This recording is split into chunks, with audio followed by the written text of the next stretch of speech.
jeep ng truck. Umailalim ang babae sa truck at naiwang nakahandusay sa kalsada. Ang truck, nagdire-diretso lang ang takbo. Sugatan ng 28 anyos na babae na agad dinala sa ospital.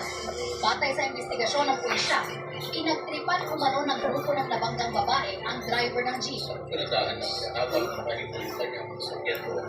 Sa takot niya, pinahulog niya sa kanyang jeep kahit na naka-red light pa.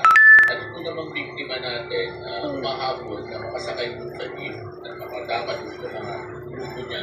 Kaya lang, dahil nga sa Osmeña Highway, green light o naka-signal light, dahil yun, bakit di siya naman? Pinagano na pa ng pulisya ang driver ng truck at posibleng maharap sa reklamong reckless imprudence resulting in physical injuries. Roman, knock me out.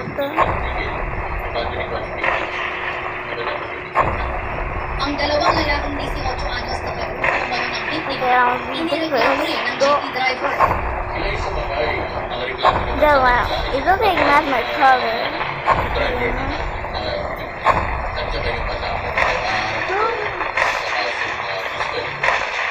Tukoy na ng pulisya ang dalawa.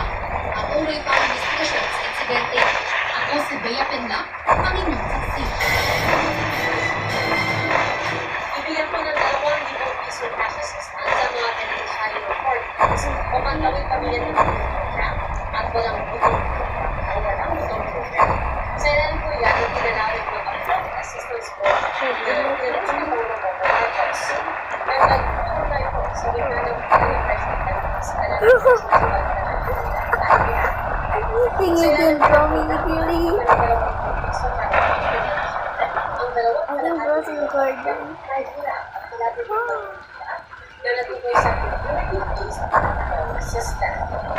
Kaya bilang isang parang na mababa na sa kalapos social assistant.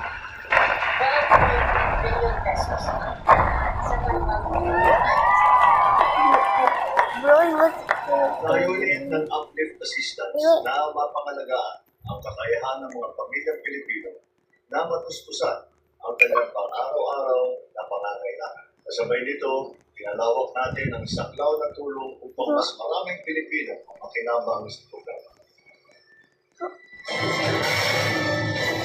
Mahigit ko lang ang wildfire sa nagdala sa Canada. Mahigit 100 dito ay nagdala ng under control. Halos 2 milyong hektare na nasunog sa iba't ibang bahagi ng bansa. Nagkulay kahit din ang langit sa ilang lugar sa dilim ng wildfire. Nanawagan ng mga kandidat sa mga residente na iwasan lumabas dahil sa lusog.